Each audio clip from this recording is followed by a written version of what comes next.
할렐루야. 아멘. 오늘도 우리에게 은혜 주시는 하나님 아버지를 찬양합니다. 저는 하나님 아버지란 단어만 들어도 감동과 감사의 마음이 듭니다. 그것은 육신의 아버지의 사랑을 못 받았지만 하나님 아버지의 사랑은 참 많이 받았기 때문입니다. 믿는 자는 하나님께서 나의 아버지가 되시며 내가 그분의 자녀라고 하는 확신이 있어야 합니다. 사도들이 전한 신앙의 진리를 따르고 고백한다는 뜻을 담고 있는 사도신경의 처음 시작이 전능하사 천지를 만드신 하나님 아버지를 내가 믿사오며이고요. 예수님께서 사랑하는 제자들에게 기도의 모범으로 직접 가르쳐주신 주기도문의 시작이 하늘에 계신 우리 아버지입니다. 즉 믿는 자는 하나님께서 나의 아버지임을 믿으며 살아야 특권과 복을 누릴 수 있는 것입니다. 오늘은 Father's Day입니다. 아버지 날입니다. 기독교는 효의 종교입니다. 위로는 하나님을 잘 섬기고 아래로는 육신의 부모를 잘 섬겨야 합니다. 예수 잘 믿는다고 하면서 불효하면 잘 믿는 것이 아닙니다. 예일교회 성도들은 효하는 성도들이 되어야 합니다. 부모 공경은 하나님의 명령입니다. 10계명 가운데 인간이 해야 할 첫 번째 계명이 내 부모를 공경하라입니다. 그런데 17세기 영국 웨스트민스터 총회에서 작성된 기독교 핵심 교리 문답서인 소요리 문답에서 10계명의 5째 계명의 정신을 설명했는데 좀 특별합니다. 육신의 부모인 윗사람뿐만 아니라 나와 동등한 위치 그리고 심지어 아랫사람이라고 할지라도 각 사람에게 마땅히 드릴 존경을 드리고 의무를 다하는 것이 부모 공경의 정신이라고 말하고 있어요. 우리는 부모에게 하듯이 누구에게나 윗사람이든 아랫사람이든 공경의 자세를 가지고 대해야 함을 분명히 성경은 말씀하고 있습니다. 내 부모를 공경하라. 이것은 약속이 있는 첫 계명이니 이로써 네가 잘되고 땅에서 장수하리라. 에베소 6장 2절과 3절은 분명히 그렇게 말씀하고 있어요. 부모 공경의 상급이 이 세상에서의 잘됨과 장수입니다. 세상 사람들이 가장 원하는 것 두 가지가 있는데 그 두 가지가 다 부모 공경에 달려있음을 성경은 말씀하고 있습니다. 내가 잘되고 내 가정이 잘되고 우리 공동체가 잘되는 것은 부모 공경의 정신에 달려있습니다. 공경은 사랑하고 존경하는 것입니다. 유대교의 율법과 철학, 삶의 지혜가 집대성된 방대한 문헌이자 종교적 경전이 탈무드에 보면 시집가는 딸에게 아버지가 부탁하는 말이 있습니다. 딸아, 남편을 왕처럼 섬겨야 한다. 그러면 너는 왕비가 될 것이다. 만약에 네가 남편을 종처럼 부리면 너는 그 순간에 하녀가 될 것이다. 참 중요한 교훈입니다.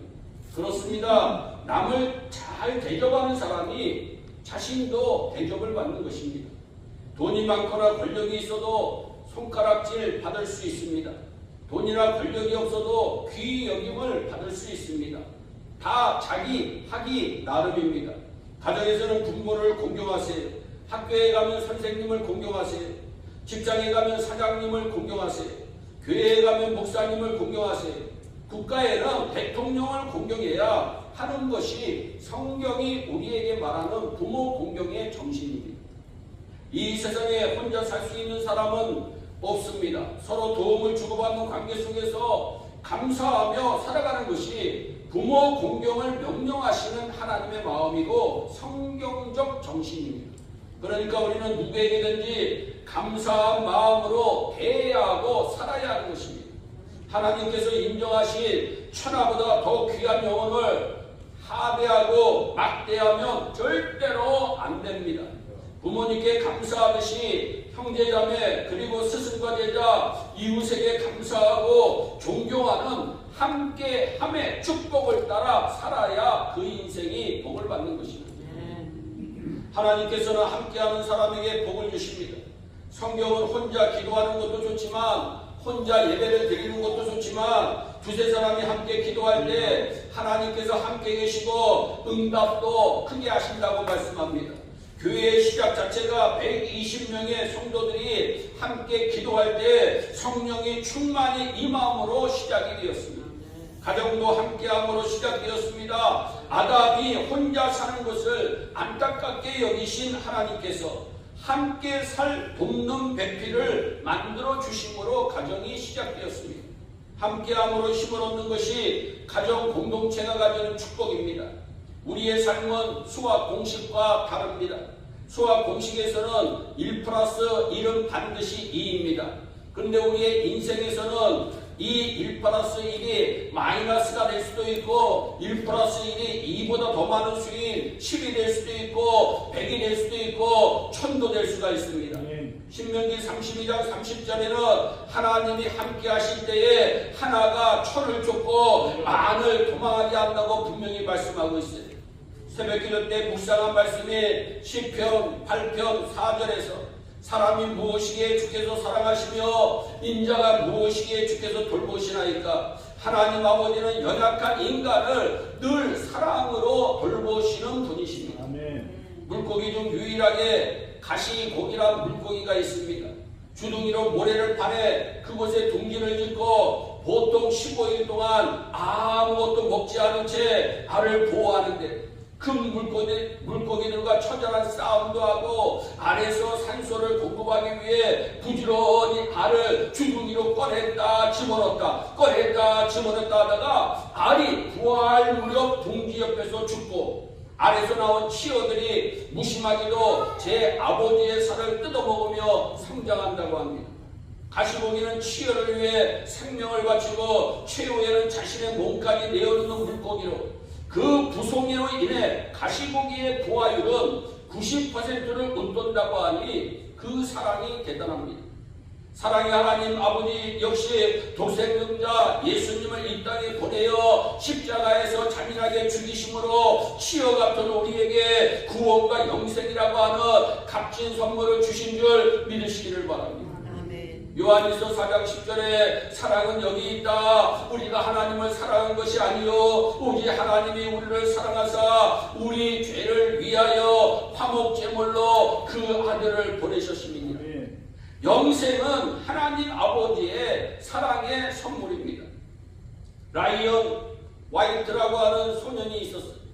라이언은 13살 때에 혈우병으로 병원에서 수술을 받던 중 의사의 실수로 수혈이 잘못되어서 AIDS라고 하는 후천성 면역 결핍증이란 나쁜 병에 걸려 안타깝게도 죽음을 기다려야만 했습니다. 그런데 놀라운 것은 13살 뿐이 안 된 이 아이는 자신이 죽는다는 것을 알면서도 아무에게도 불평하거나 원망하지 않고 항상 매일 아침에 밝은 웃음을 보였고 모두에게 친절하게 대했으며 오히려 염려하는 부모를 위로하며 날마다 기쁘고 행복하게 지냅니다. 이러한 사실이 방송을 통하여 전 미국에 전해져 많은 사람의 마음을 감동시켰고 많은 사람들이 이 어린이를 위해 기도하며 방문하기 시작했는데 그 당시에 대통령이었던 레이건도 유명한 팝 가수인 마이클 잭슨도 이 어린 소년을 방문해서 위로했습니다. 결국 이 소년은 5년을 더 살다가 18살의 짧은 나이에 세상을 떠납니다. 그가 죽기 전에 마지막으로 아버지와 나눈 대화가 기독교 잡지에 실리며 더욱 많은 사람들에게 감동을 주었는데 아버지는 죽어가는 아들에게 이런 얘기를 합니다. 사랑하는 아들아, 내가 미안하다. 나는 아무것도 너에게 해줄 것이 없구나. 이 아버지가 아무것도 할 수 없음을 용서해 다오. 아들이 대답합니다. 아닙니다 아버지. 아버지는 저에게 많은 것을 주셨습니다. 아버지는 내게 천국 열쇠를 주셨고요. 교회에 나아가 예수님을 믿게 해주셨고요. 말씀을 통하여 영생을 얻도록 해주셨습니다. 이보다 더 큰 사랑의 선물은 제게 없습니다. 아버지는 그 아들을 껴안고 하나님 앞에 감사 기도를 드리고 그 아들은 세상을 떠납니다. 성경에는 하나님을 가리키는 칭호 가운데 하나님 아버지란 말이 나옵니다. 너무너무나도 좋은 칭호입니다. 여러분 하나님 아버지 해보세요. 얼마나 좋은 하나님 아버지. 14절 말씀을 보니까 아버지. 그런데 그 앞에 무슨 말이 붙어 있습니까? 아빠, 아버지. 아빠, 아버지. 아빠는 1세기 당시에 유대인들이 쓰던 아람어로 어린아이가 아버지를 부를 때 사용하는 단어가 이 아빠라고 하는 단어예요. 그리고 부른다라고 하는 단어는 헬라어로 크라조라고 하는 단어인데 너무나도 기뻐. 아빠를 만나니까 너무나도 기뻐. 감격스럽게 아빠 하고 부르짖는 이런 것을 의미합니다. 그러니까 아빠 아버지는 하나님 아버지가 너무 좋아 어쩔 줄 몰라 하며 감탄조로 부르는 친구라는 것을 알 수가 있어요. 여러분들이 교회에 나올 때 어떤 마음으로 교회에 나옵니까? 여러분 하나님 아버지 만나는 마음으로 나오시기를 바랍니다.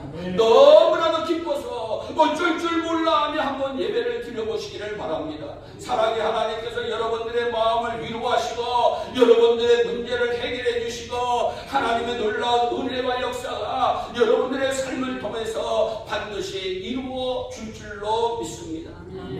사실 우리는 아무한테나 아버지라고 부르지 않아요. 여러분 아무한테나 아버지 부르면 뺨따기 맞습니다. 둘 중에 하나 아니면 정신병자예요. 우리가 하나님을 아버지라고 부를 수 있다는 것은 우리가 하나님의 자녀가 됐다고 하는 겁니다. 할렐루야. 우리 옆에 분들과 한번 인사합니다. 당신은 하나님의 자녀입니다. 얼마나 감사해. 그리고서 그 뒤에 또 나와 있는데 이제 우리는 한 가족입니다. 또 한번 하세요. 이제 우리는 한 가족입니다.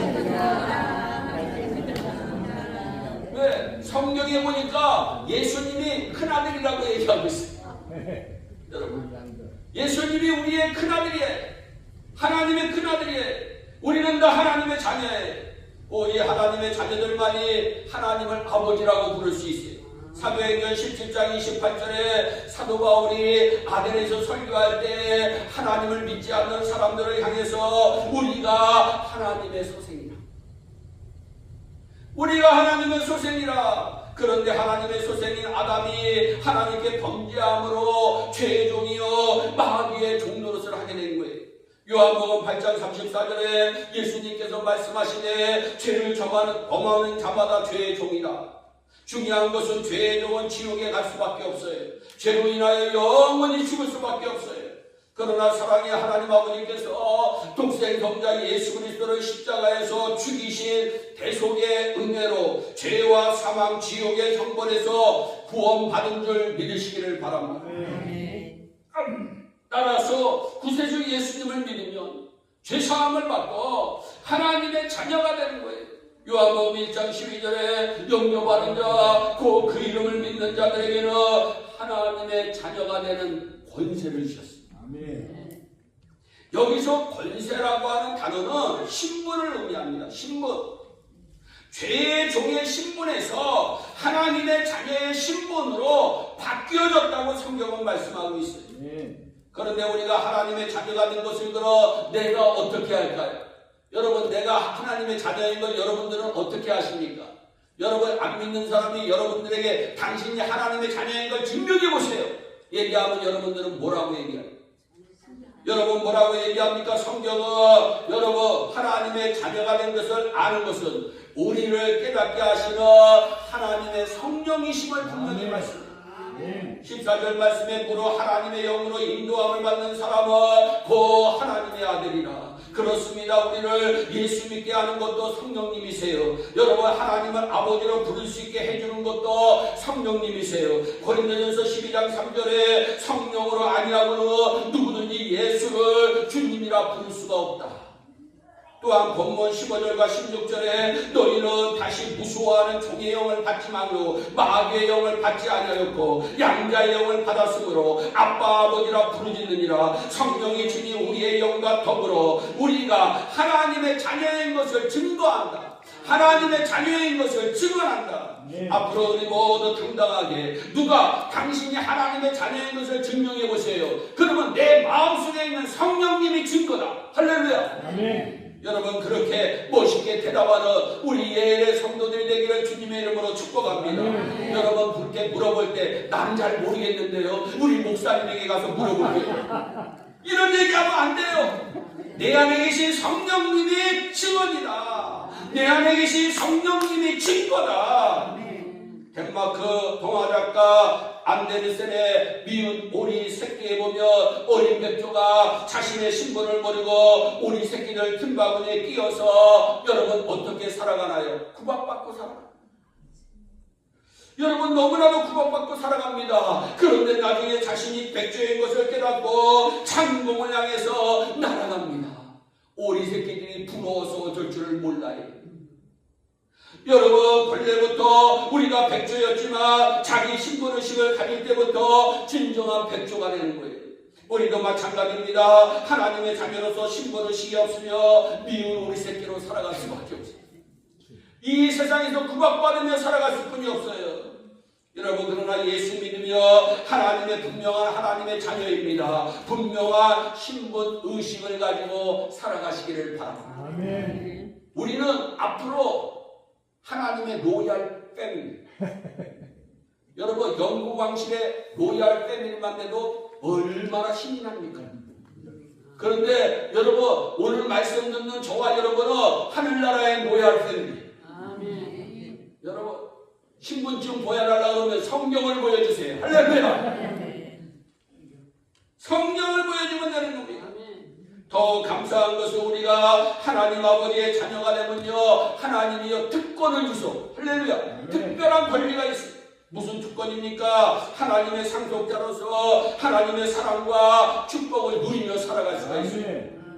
46세의 나이로 1993년부터 2001년까지 재임한 미국의 제41회 대통령을 지낸 빌 클린턴 대통령은 어려서 아버지가 교통사고로 돌아가시고 어머니가 이혼을 여러 번이나 한 가정의 자녀로 알코올 중독자인 계보로 인해서 어머니와 못 살고 할아버지와 살게 됩니다.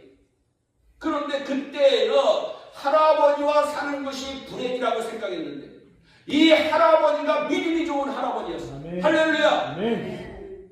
믿음이 좋은 할아버지에서 이 클린턴을 데리고 주일학교에 가고 이 클린턴을 10세가 됐을 때 세례를 받게 하고 11살의 나이가 되었는데 그 당시에 40마일 떨어진 곳에서 빌리그레암이라고 하는 유명한 부흥 목사님이 와서 설교를 하는데 너무너무나도 가고 싶은데 가고 싶은 편이 없어가지고 학교로 달려가 담임 목사님에게 목사님 나 빌리그레암 목사님 설교 듣고 싶어. 나 좀 데려다 주세요. 나 좀 데려다 주세요. 그래요. 그 담임 목사님이 송화의 문이며 데려다 줍니다. 거기서 이 빌 클린턴 대통령이 은혜를 받았어. 엄청나게 은혜를 받고 그 이후서부터는 교회 중심으로 생활하면서 공부하기 시작합니다. 그리고 주지사가 되어서도 이 빌 클린턴 대통령이 찬양대를 놓친 일이 없어요. 빌 클린턴 대통령이 17년 동안 찬양대원으로서 하나님 앞에 봉사합니다. 대통령이 되어서도 교회에 안 나가는 날이 없이 교회에 나가 예배를 드리면서 그는 대통령을 2번이나 합니다. 그는 현재 미국 역사상 가장 긴 평화로운 경제적 확장 기간이 된 경제 대통령으로 미국 경제만 일으킨 것이 아니라 세계 경제를 일으킨 대통령이라고 인터넷에는 그렇게 쓰여져 있습니다. 하나님의 축복입니다. 그가 여러분 실수도 있고 여러분 여러 가지 부족한 점도 있지만 하나님 사랑하는 마음으로 교회 중심으로 살고 하나님의 은혜가 너무나도 감사해서 교회에 봉사하면서 사니까 하나님이 그 인생에 복을 내려 주신 줄 믿으시기를 바랍니다. 이 세상에서 어머니의 사랑이 가장 크다고 사람들은 얘기합니다. 근데요 하나님의 사랑은 이보다 더 큰 줄 믿으시기를 바랍니다. 이사야서 49장 15절과 16절에 여인이 어찌 그 젖먹는 자식을 잊겠으며 자기 태에서 난 아들을 긍휼히 여기지 않겠느냐 불쌍히 여기지 않겠느냐. 그런데 그들은 어머니들은 혹시 잊을지라도 나는 너를 잊지 아니할 것이다. 아멘. 그러면 하나님 아버지의 사랑은 구체적으로 어떤 사랑입니까? 하나님 아버지의 사랑은 필요한 것을 공급해 주시고 보호해 주시며 보살펴 주시는 사랑임을 믿으시기를 바랍니다. 여러분 마태복음 26장 26절에 공중의 새를 보라 심지도 않고 거지도 않고 창고에 모아 들이지도 아니하되 너의 하나님 아버지께서 기르시나니 너희는 이것들보다 더 귀하지 아니하니. 하나님 아버지께서는 어려서부터 죽는 날까지 영원토록 우리를 지켜주시겠다고 약속하셨는데 시편 121편 6절에 여호와께서 너의 출입을 지금부터 너의 출퇴근을 지금부터 영원까지 지키시리로다. 찬송가 419장에 주 날개민 내가 편안히 쉬네 밤 깊고 비바람이 불어쳐도 아버지께서는 날 지키시나니 거기서 내가 평안히 쉬리로다. 두 번째, 죄와 허물을 용서해 주시고 용납해 주시는 사랑이에요. 세 번째, 기도를 들어주시는 사랑이에요. 요한일서 5장 14절 15절에 그를 향하여 우리가 가진 바 담대함이 이것이니 그의 뜻대로 무엇을 구하며 들으시니라. 우리가 무엇이든지 구하는 바를 들으실 줄을 안즉 우리가 그에게 구한 그것을 얻은 줄을 또한 아느니라. 아멘. 아멘. 마태복음 7장 7절로 8절에 구하라 주실 것이요 너희에게 찾으라 찾을 것이요 문을 두드리라 그리하면 너희에게 열릴 것이다. 시편 34편 17절에 의인이 믿음의 사람이 하나님께 하나님 아버지께 부르짖음에 하나님 아버지께서 들으시고 그들의 모든 환난에서 일부분의 환난이 아니라 모든 환난에서 건지셨도다. 과거형에 이미 건지신 거야. 여러분들이 기도할 때 이미 문제가 해결된 줄 믿으시기를 바랍니다. 하나님 또한 하나님 아버지의 상속자가 되는 사랑이에요. 17절에 자녀이면 또한 상속자, 그 하나님의 상속자다. 상속자가 된 신자는 영생이 있습니다. 부활이 있습니다. 상급이 있습니다. 천국의 보화가 있습니다. 그런데 놀라운 것은 예수 그리스도와 함께 공동 상속인이 되었다고 하는 사실이에요. 그래서 이어서 17절에 그리스도와 함께한 상속자니 할렐루야. 아멘. 우리는 예수 그리스도와 함께한 상속자인 줄 믿으시기를 바랍니다. 하나님의 소유가 내 것이 되고 예수님이 누리는 것을 나와 함께 누릴 수 있는 거예요. 예수님과 공동 상속자 엄청난 축복입니다. 아멘. 중요한 사실은 하나님 아버지의 사랑 안에서 우리에게 책임이 있어요. 여러분 특권만 누리면 안 돼요. 의무가 있어요. 하나님의 자녀로서 특권과 더불어 책임이 있는데 오늘 성경은 무슨 책임이라고 얘기했냐면 고난입니다. 고난. 그래서 사도행전 8장 17절 18절에 자녀이며 또한 후사니 우리가 그와 함께 영광을 얻기 위하여 고난도 함께 받아야 할 것이니라. 여러분 특권만 누리며 천국에 가려고 하면 안 됩니다. 우리가 아직 이 세상에 남아있는 것은 하나님이 우리에게 교회와 성도들에게 남겨주신 고난의 몫이 있기 때문이에요. 그것을 감당하는 책임이 우리들에게 있습니다. 그러면 어떤 고난입니까? 하나님 아버지의 이름을 영화롭게 하는 고난. 아멘. 하나님 아버지의 이름을 영화롭게 하는 고난. 여러분 마태복음 5장 13절 16절에 너희 빛을 사람 앞에 비추게 하여 저희로 너의 착한 행실 선한 행실을 보고 하늘에 계신 너희 아버지께 영광을 돌리기. 그래서 믿음의 사람들은 싸우면 안 됩니다. 여러분 믿음의 사람들은 미워하면 안 돼요. 여러분 교회의 문제점이 뭐냐? 여러분 교회에서는 정말 천사인데 나가면 이상하게 변질이 된다. 여러분들은 변질되기 마시기 바랍니다. 여러분 우리가 정말 나의 선한 모습을 통해서 하나님의 이름을 영광스럽게 하고 하는 데 따르는 고난을 내가 받겠다. 할렐루야. 그래서 고난을 받으려면 어떻게 해야 돼요? 인내해야 됩니다. 인내. 여러분 우리가 수많은 선배들이 무슨 얘기해? 야 지는 게 이기는 거야. 지는 게 이기는 거야. 그런데 여러분 지는 게 어려워요? 이기는 게 어려워요? 참 희한해요. 우리는요 매번 믿음의 선조들이 야 지는 게 이기는 거야. 저도 부모님에게 얼마나 많이 들었는지 몰라. 우영아 지는 게 이기는 거다. 근데 지면요 속상해. 열받아요. 그러니까 여러분 성경에 뭐라고 얘기했냐면요 영원히 죽어야 산다.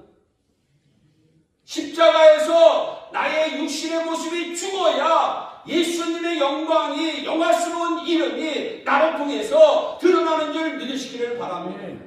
뿌득뿌득 여러분 목소리 세우고 여러분 나며 하나님의 영광을 가리고 교회의 영광을 가리고 여러분 우리 예일의 성도들은 여러분 저는요 그런 얘기가 가장 듣기 싫어.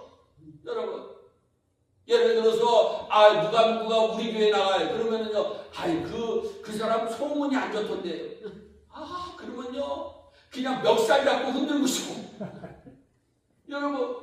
여러분들은 소문이 좋은 여러분 효녀하는 성도들은 예일교회에 가 있다. 효자하는 성도들은 예일교회에 가 있다. 기도하는 성도들은 예일교회에 가 있다. 아멘도 없네. 할렐루야. 여러분 그런 소문이 좀 나야 돼요. 할렐루야. 우리는요 신기하게 복만 받으려고 그래. 고난을 받아야 된다 그러는데 복만 받으려고 그래. 그러니까 심각해지는 거예요. 여러분 가정도 여러분 나는요 우리 남편하고 싸울 때마다 이겨요. 어떤 분은 그러더라고요. 그게 자랑이라는 거야. 나는 이긴대. 여러분 우리 주님은 그 순간에 마음 아파하시는 줄 믿으시기를 바랍니다. 제가 예전에 설교했잖아요. 내가 죽으니까 가정이 행복하더라. 할렐루야. 여러분 죽어야 사는 거예요. 죽어야 삽니다. 여러분 하나님의 이름을 영화롭게 하기 위해서는 내가 좀 속이 쓰리더라도 고난을 감내해야 됩니다. 또한 하나님 말씀대로 사는 고난이 있다고 성경은 얘기해요. 디모데후서 3장 12절에 무릇 경건하게 살고자 하는 자는 핍박을 받으리라. 믿음대로 살고자 하는 사람은 핍박을 받아. 안 믿는 남편을 통해 핍박을 받아. 막 그냥 열심히 교회 가려고 하는데 오늘도 또 교회 가냐? 교회 가면 밥 먹여주냐? 여러분 그러면 그래 내가 교회 가지 말고 남편 말 잘 듣고 살아야지. 이런 생각하지 마시고 교회에 꿋꿋이 나오시기를 바랍니다. 아멘. 여러분 왜 핍박을 받는데 핍박을 안 받으려고 하면 문제야. 여러분 핍박을 받는 그 순간에는요 가정의 행복이 깨지는 것처럼 보여. 근데 하나님이 주시는 행복이 참 행복이요. 아멘. 하나님이 주시는 평안이 참 평안인 줄 믿으시기를 바랍니다. 그래서 여러분 저와 여러분들은 늘 말씀대로 살다가 고난당할 때 감사하시기를 바랍니다. 마지막으로 복음을 전파하는 고난이 있어요. 고린도서 1장 24절에 내가 이제 너희를 위하여 받는 괴로움을 기뻐하고 그리스도의 남은 고난을 그의 몸된 교회를 위하여 내 육체에 채우노라. 예수님께서 십자가에 못 박혀 구원의 사역을 완성했지만 여전히 그 복음이 전해져야 듣고 구원을 받는다고 성경은 말씀합니다. 이제 그 사명이 우리와 우리 교회에 있습니다. 사도행전 1장 8절에 오직 성령이 너희에게 임하시며 너희가 권능을 받고 예루살렘과 온 유대와 사마리아와 땅끝까지 이르러 내 증인이 되리라 하시니라. 아멘. 그러니까 우리 예일교회가 지금 전도회별로 여러분 롯데에 가서 전도하는데 여러분 고난입니까 아닙니까? 어떤 분은 그래요. 난 고난되는 거 하나도 없대. 그러면서 전도하러 갑시다 그러면 힘들어요. 여러분 고난이에요. 여러분 창피를 무릅쓰고 전도지를 하는 거 고난이에요. 여러분 또 전도지를 줄 때 그 사람의 땅에 떨어지는 거 보는 거 고난이에요. 그런데 우리 하나님은 기억하시는 줄 믿으시기를 바랍니다. 하나님은 그 모습을 보고 그 개인과 가정과 그 공동체에 복을 내려주시는 줄 믿으시기를 바랍니다. 제가 우리 아버지를 자랑하는 것 중에 하나는 돌아가시는 날까지 여러분 매일 전도지를 들고 슈퍼마켓에 가서 전도했어요. 그러니까 그 교회가 부흥하지 않을 수가 없어요. 여러분 90세, 80세, 80몇 세 여러분 너무 힘든 육신은 힘들지만 복음을 위해서 내가 고난을 받으리라 이 마음 가지고 고난을 받으며 주께서 책임져 주시는 역사가 일어나는 줄 아멘. 믿으시기를 바랍니다. 아멘. 사랑하는 성도 여러분, 우리는 하나님을 아버지라 불러요. 할렐루야. 아멘. 여러분, 아버지 부르면 눈물이 나지 않습니까? 여러분, 돌아가신 아버지 생각하면 눈물 나지 않아요? 여러분, 돌아가신 어머니 생각하면 눈물 나지 않아요? 하나님 아버지라 부를 수 있다는 것, 내가 그분의 자녀라고 하는 것이고, 하나님 아버지의 자녀가 되는 순간에 나는 특권을 누리며 살고, 아멘. 그 특권만 누리는 것이 아니라 하나님께서 주신 복이 너무나도 감사해서 고난도 함께 참여합니다. 그래서 로마서 8장 18절 말씀에 생각컨대 현재의 고난은 장차 나타날 영광과 좋기 비교할 수 없도다. 아멘. 주님 이 세상에 다시 오시는 그날에 잘했다 칭찬받는 우리 모두가 되기를 주 예수 그리스도의 이름으로 축원합니다. 아멘. 기도하겠습니다. 사랑의 하나님 참 감사합니다. 아멘. 하나님을 아버지로 부를 수 있는 것 너무나도 감사합니다. 하나님 우리 예의 성도들이 하나님의 자녀로서의 특권을 누리게 하시고 하나님의 자녀로서의 책임도 잘 감당할 수 있는 네. 복된 축복의 주인공들이 되게 하여 주옵소서. 네. 감사하고 예수님의 이름으로 기도하옵나이다. 아멘.